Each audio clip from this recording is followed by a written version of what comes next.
Hello, everybody, and welcome. We are thrilled to have you join us today as part of our session at Island Voices at COP30 series, where we highlight bold leadership and practical solutions from island and coastal communities around the world. My name is Adam O'Callig. I am the coordinator of the Secretariat of the Subnational Island Jurisdiction Coalition, hosted by Island Innovation, and I'll be guiding today's session. I'm coming to you from a subnational island jurisdiction of France, Saint-Pierre-et-Miquelon, based in the northwest Atlantic, just off the coast of Newfoundland in Canada. We have a fantastic group of speakers joining us today who bring expertise from different sectors and different topics, which I think will come together to provide a holistic view of the topic of how we can go about creating sustainable finance sectors in subnational island jurisdictions. So let me introduce our speakers before we get started. Firstly, we have Ahab Downer, the Program Director of the Green Overseas Programme.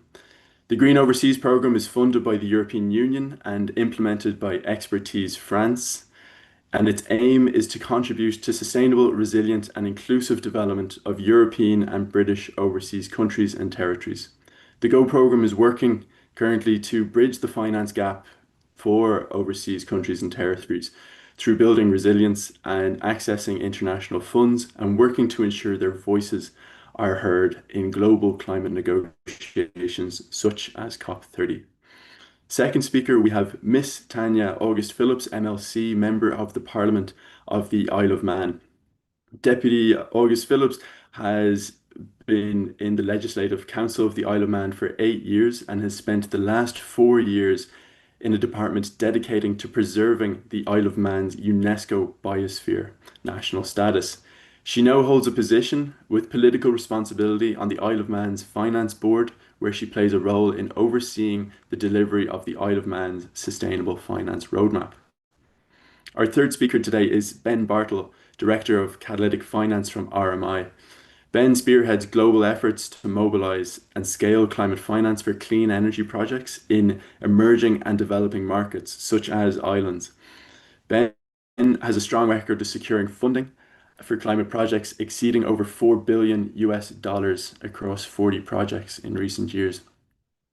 Our final speaker joining us today is David Postlethwaite, Director of ESG for KPMG in the Crown Dependencies. David is particularly recognized for his work with governments and regulators in terms of mapping out strategic approaches to sustainable finance and regulation at a jurisdictional level. He previously held a role with Jersey Finance, where he was Sustainable Finance Lead and represented the island within the international frameworks such as the UNDP-hosted Finance Centres for Sustainability. Before we jump into today's discussion, we'd like to share a quick preview of a major event happening next year that continues the conversations we're starting here today. In April 2026, Island Innovation will be hosting the Global Sustainable Island Summit in Gran Canaria in Spain, in collaboration with the Cabildo de Gran Canaria. GSIS 2026 will bring together island leaders, innovators, investors, and policymakers for an in-person summit focused on real-world solutions in climate resilience, energy, sustainable development, right in one of Europe's leading island hubs. To give you a taste of what to expect, here's a short teaser video.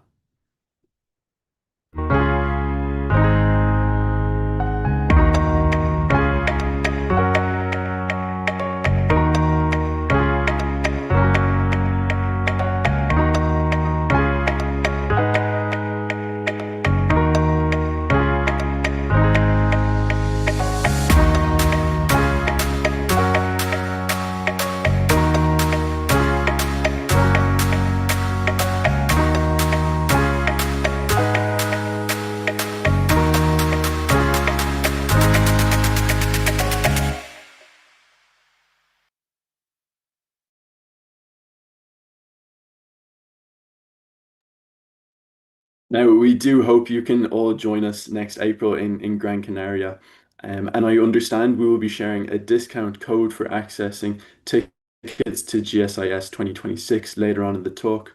So for those of you that stay with us, you'll get a bit of a treat then. But for now, I would like to introduce our first speaker of the day, Mr. Ahab Downer, Program Director of the Green Overseas Program, to introduce himself. Excellent. Thanks very much, Adam. And thanks everyone for joining us today. Sort of to introduce what it is that I and my program do. I'd like to give sort of a brief overview of how the GO program came to be and describe to you our mission and activities. During the late 2010s and pre-Brexit, the European Commission liaised with its then 25 overseas countries and territories, or OCTs for short, to identify essential sustainable development priorities and objectives for the foreseeable future. The core objectives collectively identified was support for climate change resilience and energy transition. And ultimately, these results um, define what would become the next EU-funded thematic program for the OCTs. And at the end of 2020, Expertise France, the French International Technical Cooperation Agency, was given a 5-year plus mandate to deliver this thematic program across these 25 EU and UK OCTs. So that's when I came in, and I amassed a purpose-built team and reached out to these 25 OCTs in order to really understand how to add value and to better understand how to support these OCTs in these thematic objectives. And based on a great deal of constructive exchange and feedback, we developed what has become known as the Green Overseas Program. Now, I'll spare you all the details about the prodigious amount of feedback that guided the development of the program. But suffice to say that one message that was ever present and loud and clear in every consultation with our OCT partners was that the funding available to pursue climate resilience and energy transition is grossly insufficient.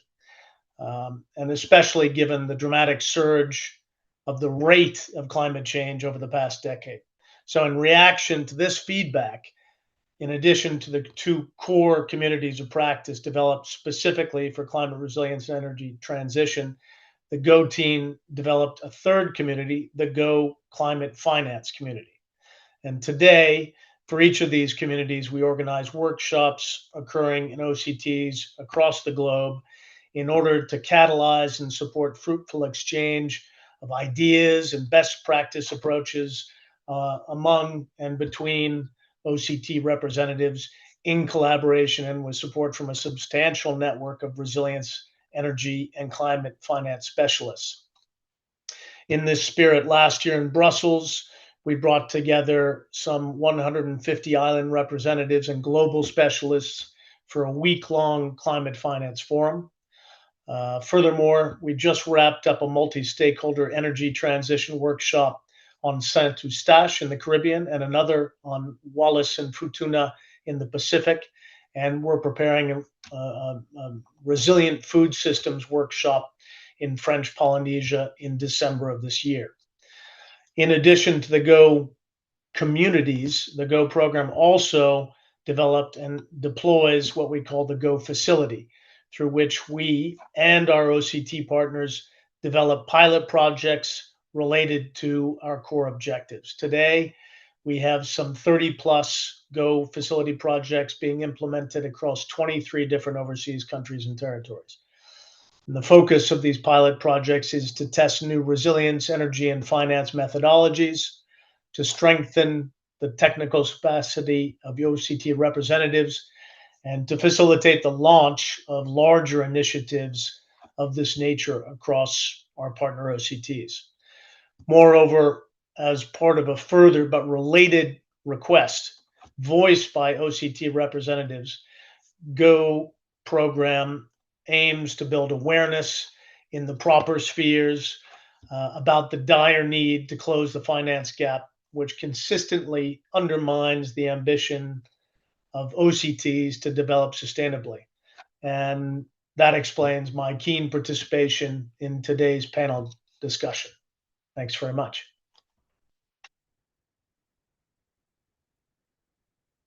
Thank you very much, Ahab, for that introduction. Next up, we'll move to our second speaker of the day, Miss Tanya August Phillips, member of the Legislative Council of the Isle of Man. Tanya, the floor is yours.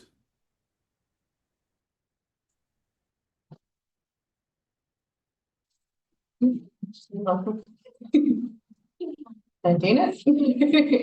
I don't think that's going to work. Hello there, good afternoon. You will see me in a second, I promise. I'm Tanya August Phillips, MLC, and member of the Legislative Council, the upper branch in Tynwald, the world's oldest continuous parliament in the world. And I feel humbled to be asked to contribute alongside such accomplished panelists here today. Yeah, Tanya, hello. sorry to interrupt. Would you mind moving forward another bit slightly? We're only getting I can try. if possible. Yep, move some stuff around. Oh, I think we see you coming through. Yep. Right, catch me now. Perfect, perfect. We can see you. Thanks very much. Oh, always you're gone. Sorry, you're gone. You're gone again. Where your colleague is, he's in a good position. We can see him.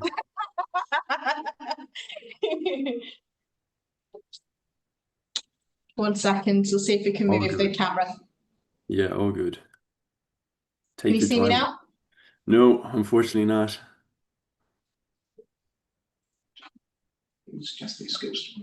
Maybe skip to one of the others and then come back to me. We can do that. We can do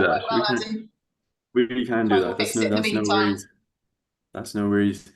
Perfect. If our next speaker is ready to go, I'd like to introduce Mr. Ben Bartle, Director of Catalytic Finance with RMI. Ben, you're with us. Perfect. Great. Hi, Adam. Hi, everyone. I'm Ben Bartle, a principal at RMI, formerly known as Rocky Mountain Institute. My day job is catalytic finance, and that's designing the capital stacks and the partnerships that really move projects from idea to a bankable reality, mostly in emerging and developing economies. I want to acknowledge up front the other speakers, they're from or representing subnational island jurisdictions and overseas territories. And that's a particular area of a finance specialty. And others on this panel live that every day. So my goal is really just to be practical and show what works in some of those jurisdictions and add examples that you can think about applying yourself. Just in one short breath, RMI, we're an independent, bipartisan, global nonprofit. We're focused on accelerating the clean energy transition across 4 key sectors: industry, buildings, transport, and the power sector. Relevant to today's discussion is really our Islands Energy Program, which has mostly been supporting the energy transition throughout the Caribbean islands, and our Climate Finance Access Network called CFAN, which trains up and deploys and places advisors with inside governments to unlock project finance. And those are mostly for ODA eligible countries. And I lead our catalytic capital work, which partners with funds, blends public, private, and philanthropic capital to unlock project pipelines. Thanks, Adam. Back over to you. Thanks, Ben. Fantastically concise, and happy to have you joining us. Tanya, should we try you again, or keep going with another speaker first? Dare we try? Perfect. I think we can see you well. Yeah. Perfect. To introduce our speaker again, we have Miss Tanya August Phillips, member of the Legislative Council of the Isle of Man. So I was just saying that I feel humbled to be to contribute alongside such accomplished panelists, and particularly David Postlethwaite, who is a friend to our island. Thank you for inviting me to share how our islands, like ones like ours, are using policy and governance to unlock sustainable finance, and how local initiatives are turning that framework into real partnerships and retained investment. The Isle of Man is the world's first entire nation UNESCO biosphere. It's very much about a number of different elements, but the Isle of Man is the world's first. And we have a dedicated statutory body that safeguards that status and ensures our economy is developed in balance with biodiversity and community. For investors, that's a signal that environmental integrity is embedded into decision making. It's not an afterthought, reducing policy risk and aligning projects with nature positive outcomes. So I sit between two different departments in my role as a member of the Legislative Council and a member of TIMWALD. One of those departments is the Department for Environment, Food and Agriculture, which is that statutory body that safeguards our UNESCO biosphere. The other is the Department for Enterprise, which in that department I'm politically responsible for working alongside a board of both a public-private partnership Finance Isle of Man to achieve its sustainable finance roadmap.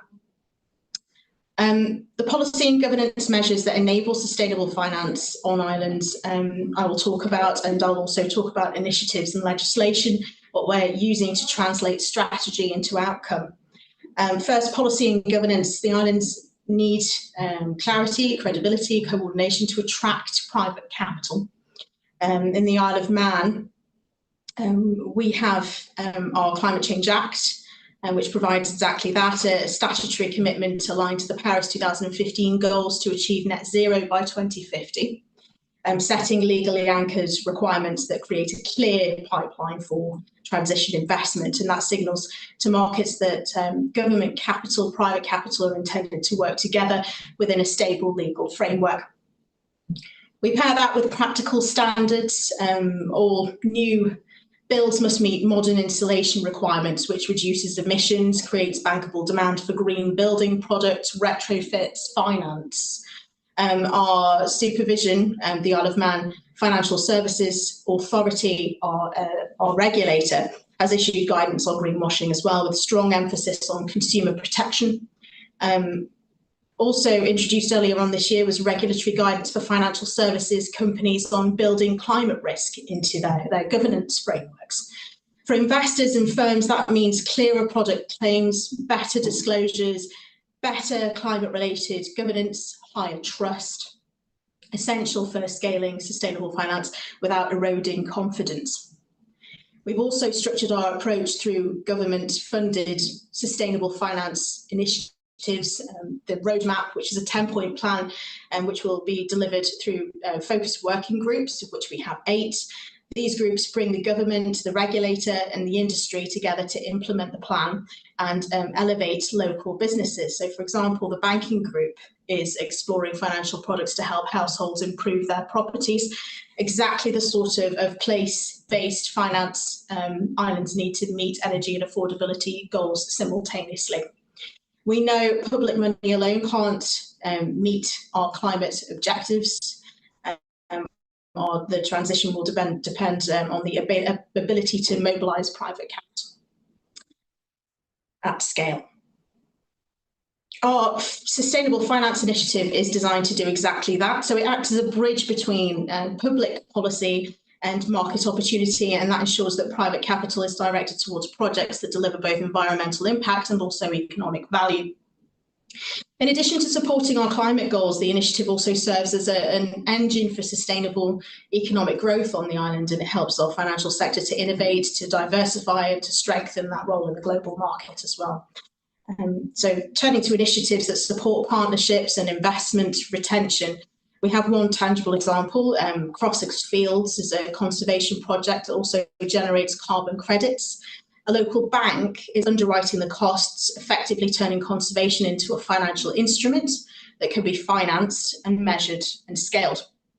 That's the sort of blended finance that we believe islands can champion, smaller in scale than mega projects, but replicable and transparent and rooted in local benefit. So we're also undertaking a government-led climate risk assessment at the moment. That's very much a live project, a series of meetings with stakeholders to identify what risks businesses are exposed to across sectors, The results will feed into a national resilience plan, which is imperative, shaping both how public and private money are allocated. And with financial services representing around 48% of our economy, we know that sectoral resilience is macro critical. Everything from data and disclosure to insurance instruments, we may need as operating models evolve, parametrics, catastrophe cover, business interruption linked to climate indicators, and so on. So our unique positioning as both a leading, well-regulated international finance centre and whole nation UNESCO biosphere does give opportunity to collaborate with other island nations, providing a test bed or sandboxing, if you will, capability for sustainable finance initiatives. For fellow islands, the lesson is that you don't really need to start with billion-pound projects. You start with a clear legal framework, credible supervision, near-term investable use cases that demonstrate outcomes, energy efficiency, nature credits, resilience upgrades, and then replicate. Our commitment is to stay practical, to stay collaborative and investable. And if we act now, we maintain our edge as a leading international finance centre while also delivering the environmental and social outcomes our communities expect us to achieve. If we delay, we risk locking in costs and losing competitiveness. And on the Isle of Man, we're choosing to act. Thank you. I look forward to your questions.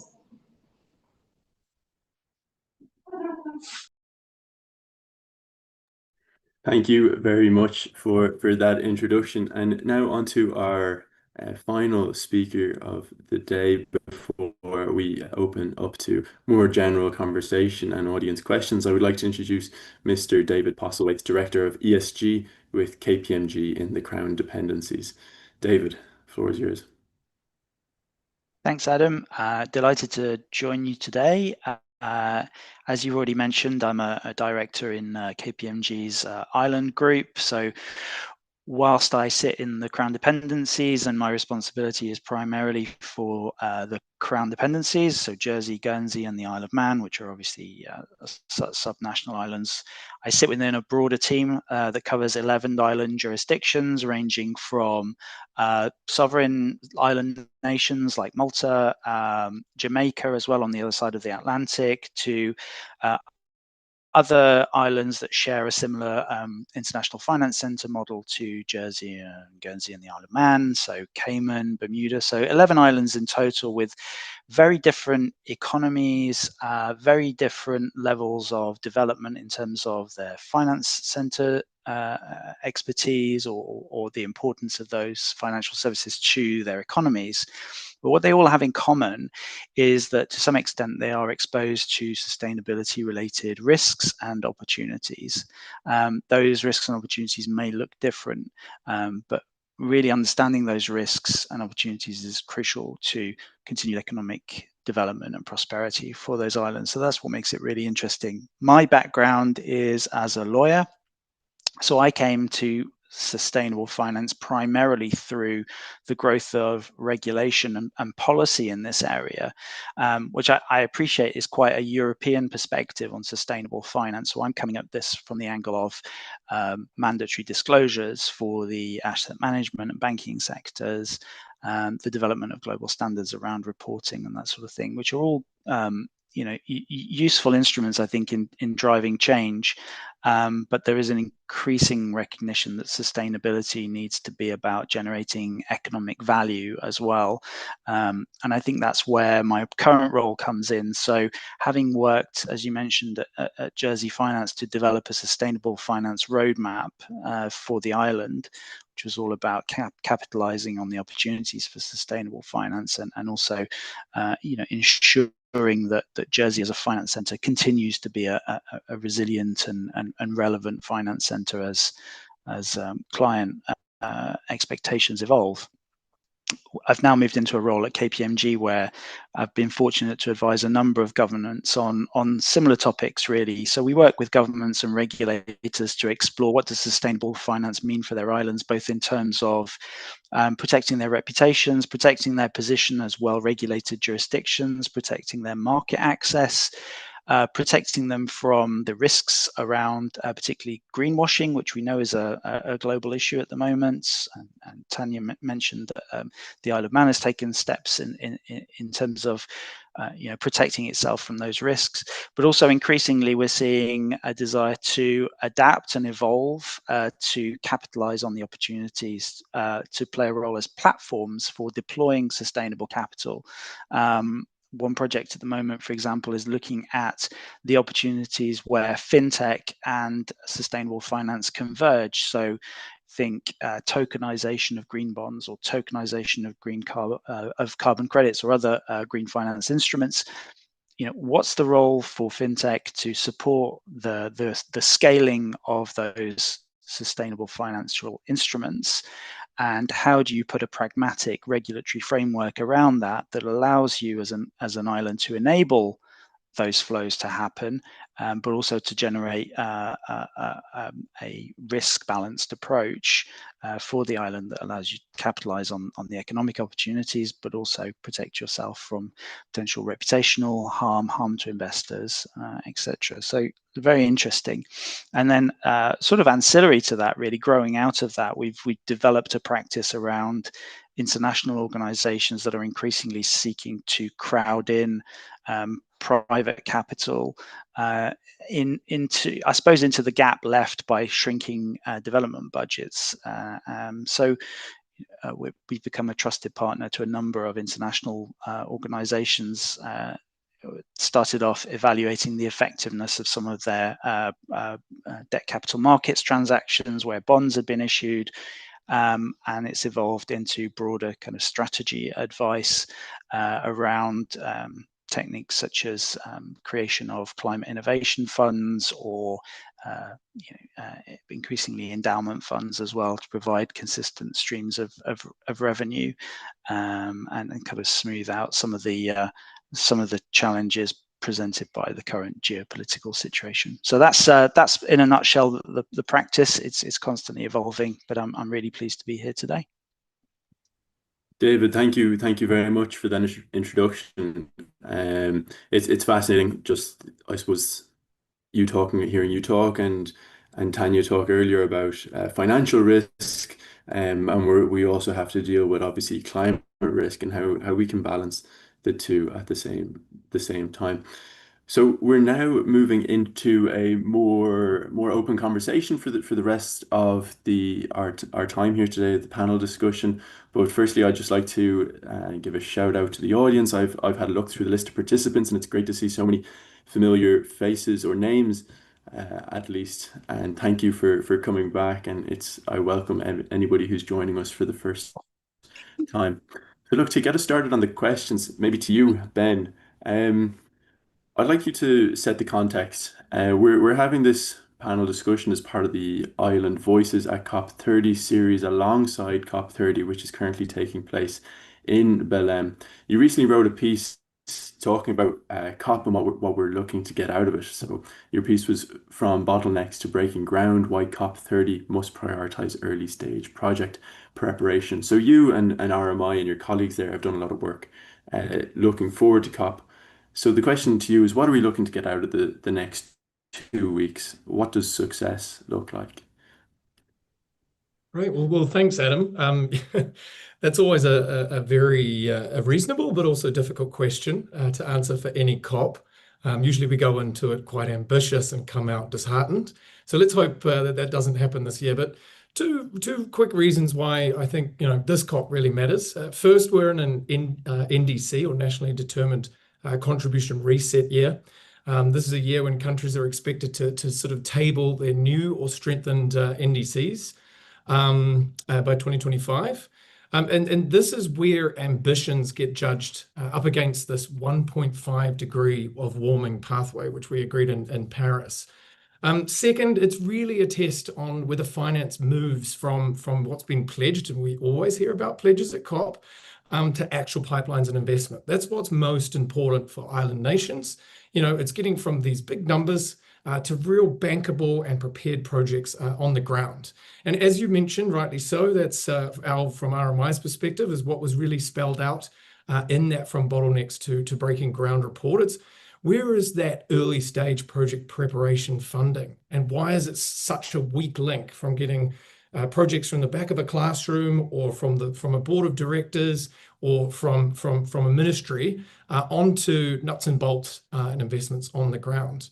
And if we want to deliver on what's called the new collective quantified goal for climate finance, and that's the commitment from developed countries to developing countries to deliver real assets, then we need to focus on project preparation facilities. And they need priority status, coming out with multi-year commitments for technical assistance, development finance, development capital, standardized approaches to developing projects, and also, most importantly, in countries with not necessarily limited capacity, but a limited number of people to deliver the work on the ground. I think it's also rightfully as important to make sure that local capacity is embedded within ministries, within utilities, and those get funded to develop, projects.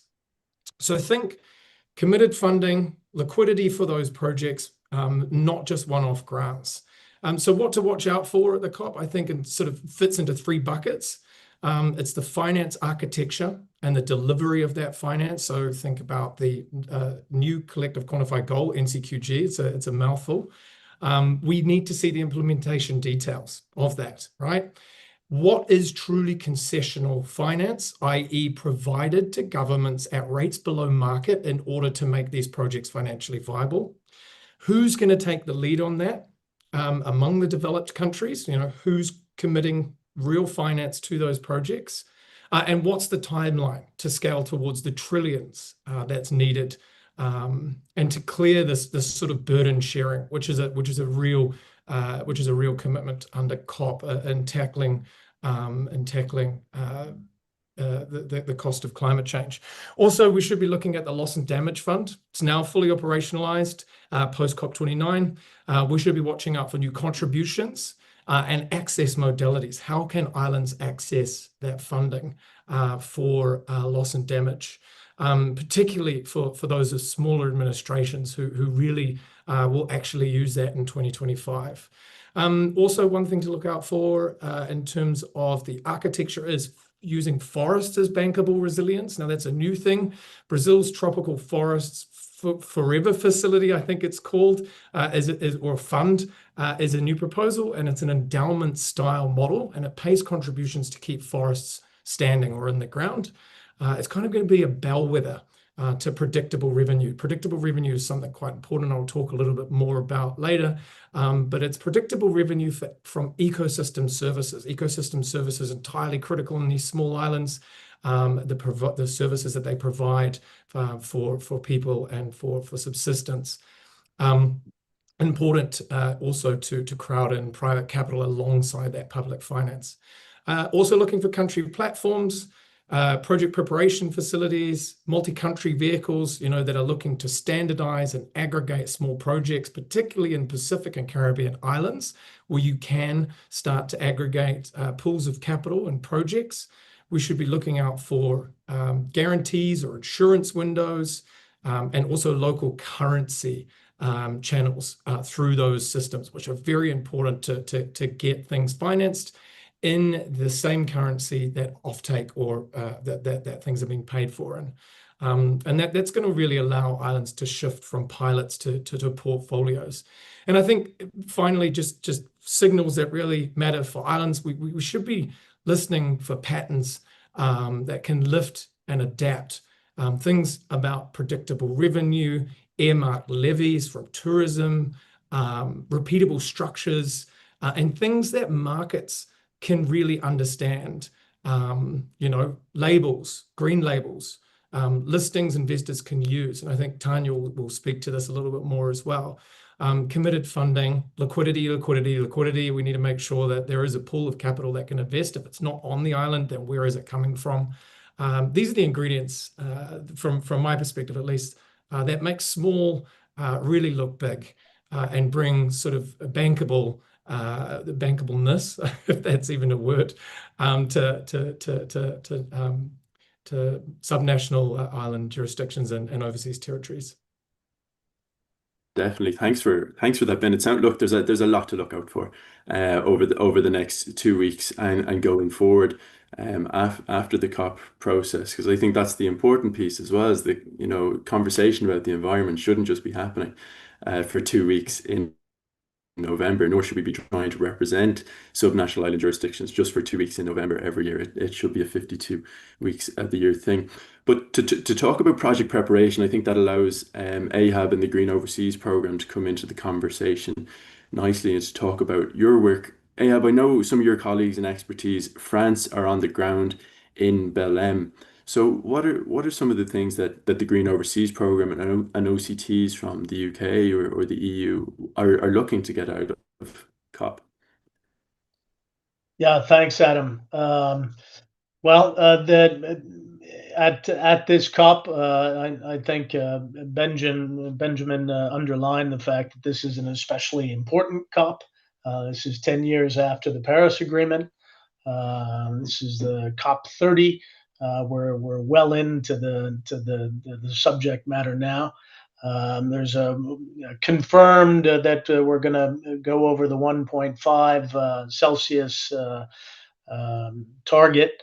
So it's really it's an especially important time to be discussing how small island developing states and OCTs like those that the Green Overseas Program works with, how they can identify these bottlenecks that Benjamin referred to, the sort of the thing that's keeping them from accessing and being able to utilize large amounts of finance to enhance their resilience and sustainability. So the Green Overseas Program and my colleagues at Belém are going to be looking to get OCT representatives, elected officials, and other representatives to give them a voice, to make sure that they're to catalyze discussions with funding partners, to catalyze discussions with development agencies, to make sure that we've got a proper understanding of what their current and future needs are, what these bottlenecks are, what we can do to enhance their technical and enhance and strengthen their technical capacity, and to unlock climate finance to finance resilience and sustainable development going forward. So those are some of the things that my colleagues are looking to really work on at this COP, and really just to get the word out about the fact that there is a really significant financial gap that exists between the funding that's available to these sub-island jurisdictions and overseas countries and territories, and what they really need in order to build resilience going into the future. So I would say that's those are the goals of my colleagues and of the GO program at this COP at this time. Brilliant. And so the key focus ultimately is to bring the voice of these OCTs and subnational island jurisdictions to the COP. So Tanya, are any of your colleagues in the Isle of Man going to be at COP? Is that online or in person? I think we are. We're internationally. We're part of the United Nations Financial Centres for Sustainability, who are at COP. But no, we don't. We're not at the moment. We feel quite lucky, I think, on the Isle of Man to have been asked to partake in this particular discussion. But we've not been at any other level. So we're grateful for what we've got. That was very, very, very kind words from you. But I think that's what we're seeing for further context. That's what we're seeing with a lot of the OCTs and subnational island jurisdictions, is that they're either not taking part or they might have the ability to take part online. because they sometimes they mightn't have the ability to access COP this year financially. I know there's a lot of difficulties around it, or there can also be difficulties accessing their national delegations, because of course they don't represent themselves. They have to join the delegation of their of the sovereign territory that they reside Yes.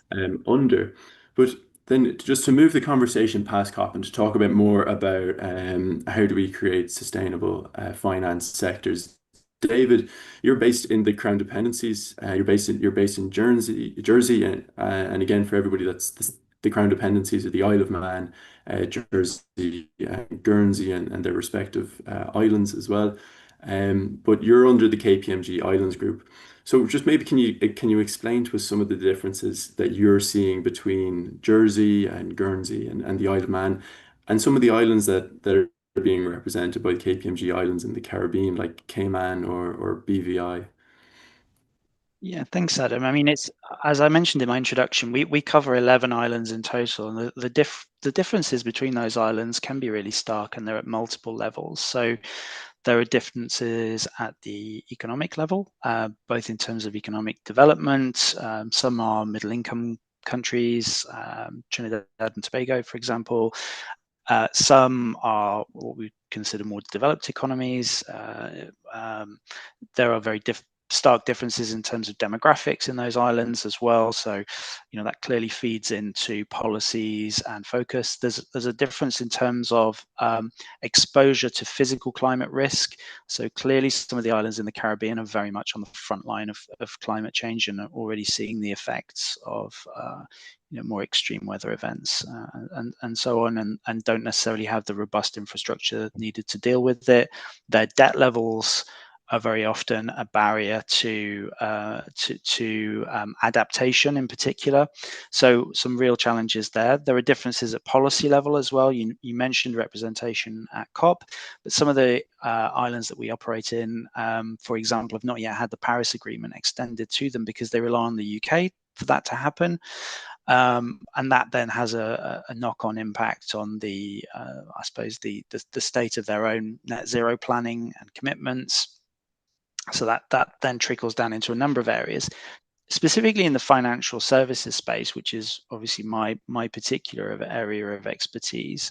I think there's sort of two distinct camps, if you like, and it really depends on where your key markets are for financial services. So clearly, we're international finance centers, so we act as platforms for the deployment of capital on a cross-border basis, and we tend to fall into two distinct orbits. There's kind of the UK European orbit, and then there's the US orbit, but potentially Cayman I would probably put into the latter category.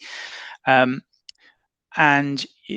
that determines, I think, the extent to which financial services regulation is seen as the answer. It determines, to some extent, appetite for sustainable finance policies and products.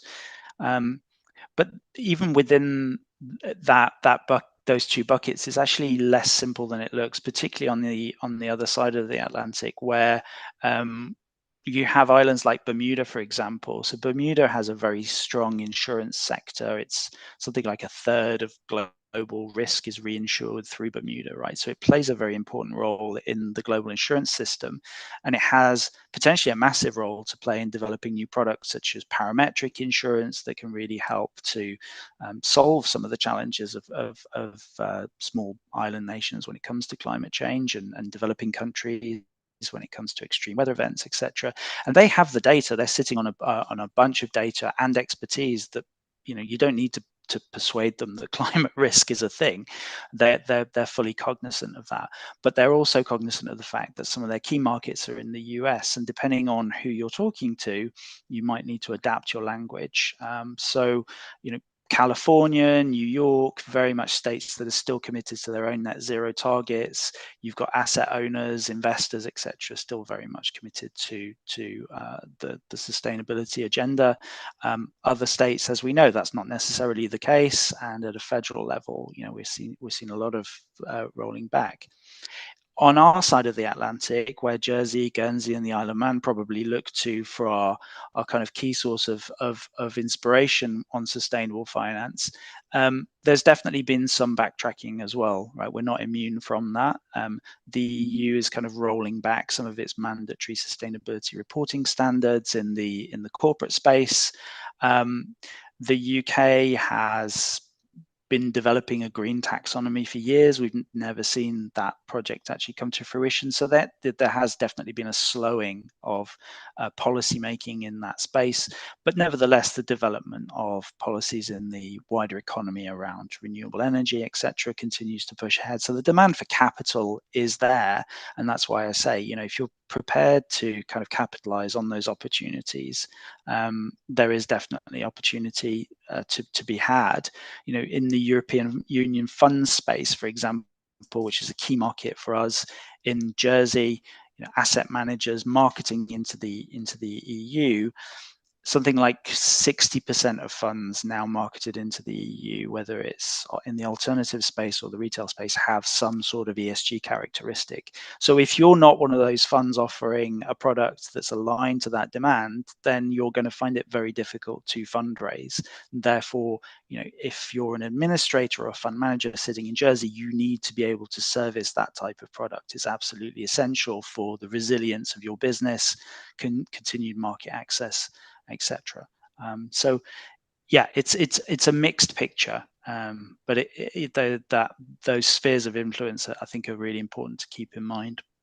Yeah, you're talking about different islands are certainly at different stages, whether they fall into different jurisdictions or different financial orbits, as you were saying. But look, I was recently reading how a bill has just been passed through the Nevis Island Administration, another subnational island jurisdiction, which aims to strengthen their regulatory frameworks. But I would imagine they still have a long way to go before they catch up to the financial services sector, providing 48% of their GDP, was it? Like we've heard about in the Isle of Man. But David, how can islands like that are at completely different scales of financial services sectors, how can they work together in order to support each other or learn from each other to develop? Yes, so Tanya's already mentioned the FC4S network, which I think is a really good example of how finance centers can come together in a forum that allows them to kind of overcome that inherent tension between the need to collaborate on the one hand, and then the need to preserve the competitiveness of their finance centers on the other. Because it's clear that in some spaces we do compete with one another, but there is also a need to acknowledge that internationally we are very often grouped together. So if I take the Crown dependencies, for example, we're very often viewed by our European partners as being very, very similar and in some respects indistinguishable.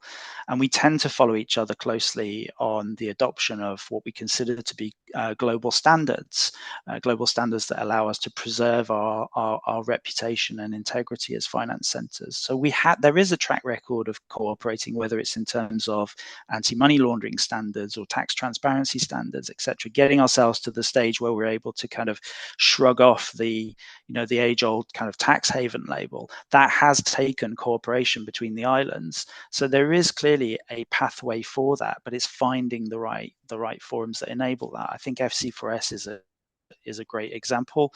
It helps that they provide resources, they provide a framework, an assessment framework for what good looks like in terms of your ability to mobilize capital to meet the sustainable development goals. So that looks at your institutional framework. Do you have the right governance around your sustainable finance initiatives? Does it come with backing at the very highest level from your legislature, etc.? It looks at your enabling environment. Do you have the right products? Do you have the right safeguards? Do you have anti-greenwashing rules, etc.? And then it looks at market signals as well. What sort of market infrastructure do you have? Do you have a green segment on your stock exchange, for example? So there is a useful framework there that countries can look at, but there's no doubt that cooperation can help us to achieve more, I think, as a collective. And yeah, we need to see more of that. Brilliant. Thanks for that. Look, we're down to our final 10 minutes here. I don't know where the time has gone, but Tanya, to get you to develop on that point from David, is what sort of cooperation are you seeing at the government level in the Isle of Man currently? You're obviously working with the other Crown dependencies, but beyond that, are you working with other jurisdictions or other islands currently? Yes, sort of. We've had a lot of really fantastic opportunities for collaboration on this, and we've already worked quite closely with Ireland and also have contacts in Luxembourg as well. One aim that we have as part of our sustainable finance initiative is we're discussing whether the Isle of Man can be the hub for a nature market, connecting biospheres around the world with providers of finance business looking to invest in relevant projects. And it's kind of one aim of our initiative being that, but it's in the early days at present. So sort of watch this space, as it were. But we do need to sort of think about, the established sort of financial, the financial sustainability community here, how we can sort of assist in those flows. That's brilliant. Thanks for that. Ahab, maybe just broadening it out beyond sort of continental to Europe to where you're working with a lot of your islands, whether that be the Atlantic, the Caribbean, or the Pacific. You're doing a lot of work to bring islands together to learn from each other through your Go communities you mentioned earlier. Can you develop on that a small bit, please? Well, yeah, I can. Well, like I said at the outset, Adam, we did really a great deal of consultation when we launched the Go program. It was during COVID. We couldn't leave our Paris headquarters. We had to do all of our consultation via Visio conference, but it gave us an opportunity to have bilateral and then multilateral discussions with all of our 25 overseas countries and territory partners. And one of the things, in addition to those that I already shared with you, that came up was that a lot of these individuals across the administrations in these overseas countries and territories, they feel like they're encountering all these challenges alone, and that it's something particular to their country or territory, when in fact there's an enormous amount of commonality. There's different islands and territories, and the Isle of Man and others, whether in the Green Overseas program or others beyond, are encountering the same sort of thing.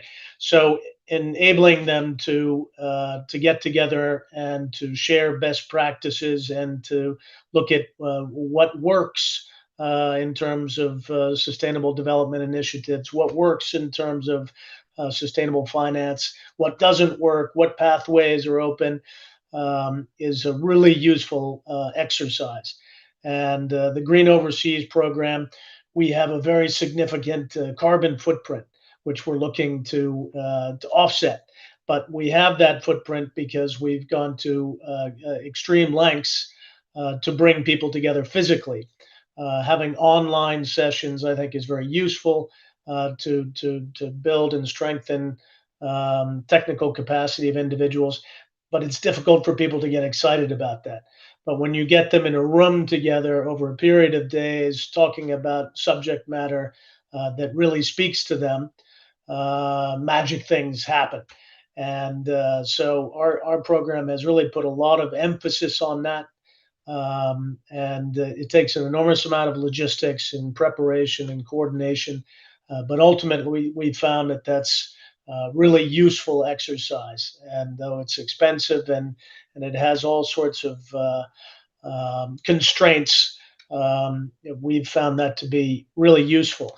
And clearly, the Green Overseas program will come to a close at the end of 2026.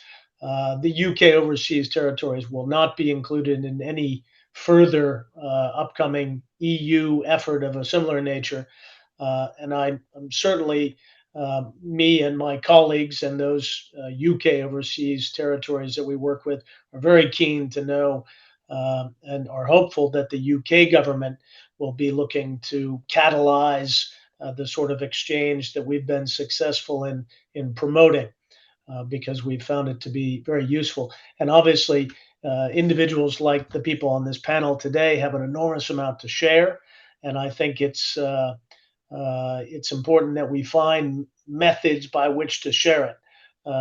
This panel is obviously a very useful initiative, but looking to create other systematic methods for people and individuals across these island territories and countries to get together and to share, I think is really important and something that Certainly. needs to be promoted further in future.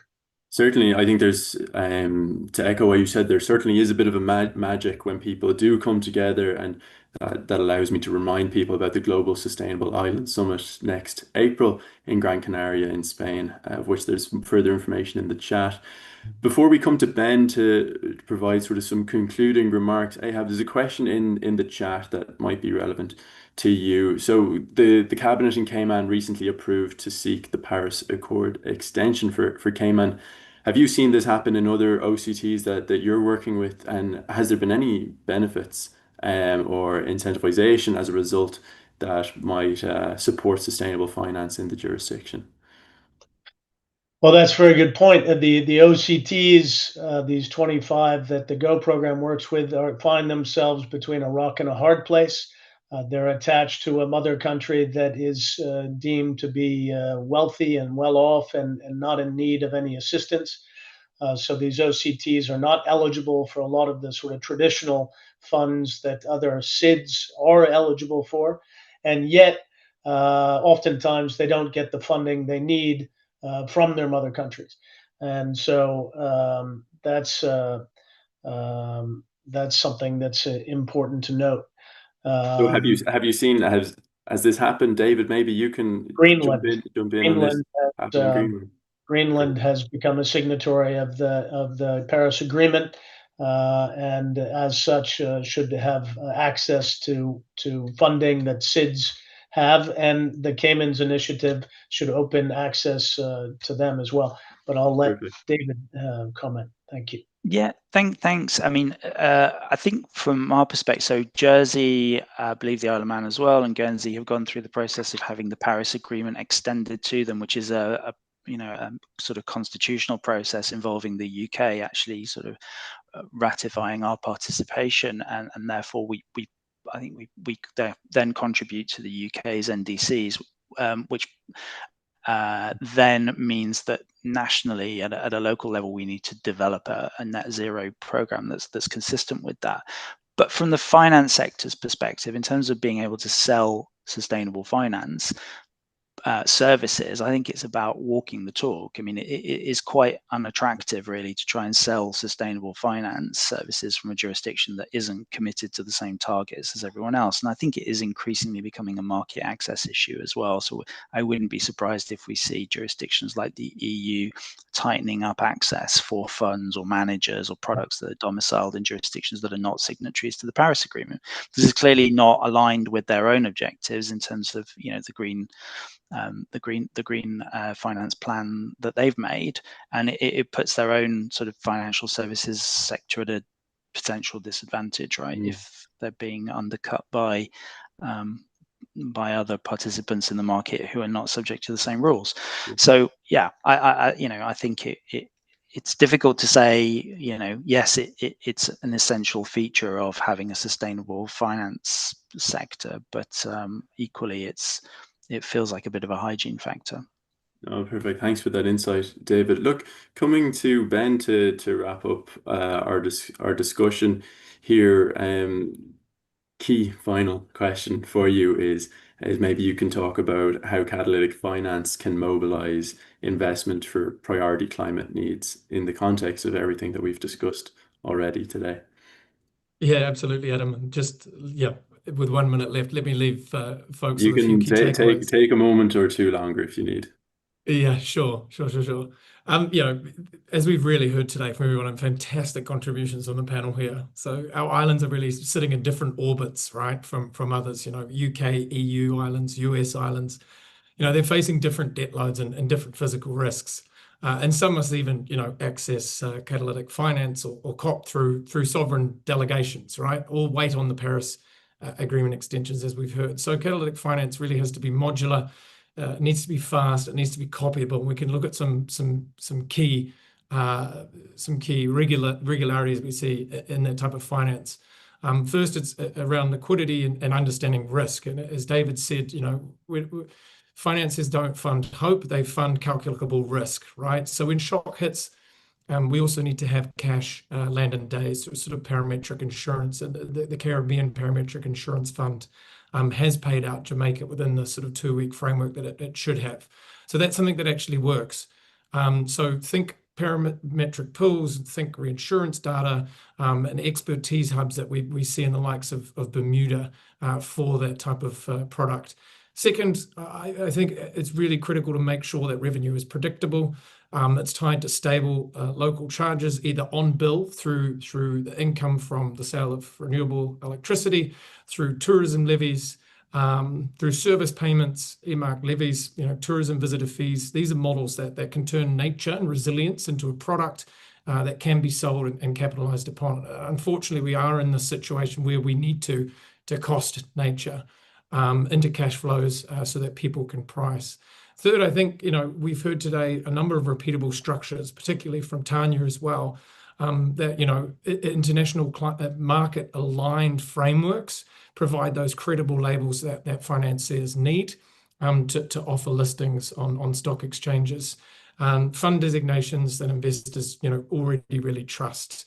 So look, see what's working and copy it into other island contexts. And fourth and finally, to my earlier points, I think really around building pipelines together.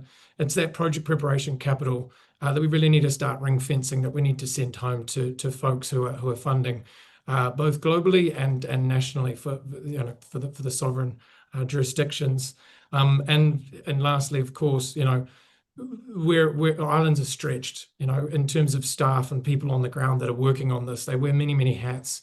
So ensuring that we have additional dedicated capacity given to the ministries and utilities as well, so they can use platforms like FC4S and other regional programs, so we can learn fast and move as portfolios and not sort of one-offs. So really the bottom line is, de-risk the pathway and not just the project, as well as de-risk the predictable revenues and make sure we have repeatable structures so that we can get some liquidity and move from those pilots to pipelines. Brilliant. Thank you so much, Ben, for those concluding remarks, and thank you to all our speakers that have joined us today. I hope everybody in the audience has enjoyed that. I haven't seen many questions come through. The one question I did see, I have asked, but I am sure that you're free to get in touch with Island Innovation, and we can support answering any further questions you have, or we can relay those to the necessary speakers. So thank you all for joining us today, and thank you for our speakers, David, Ben, Tanya, and Ahab. A big round of applause from everybody in the chat, please. And we hope to see you again.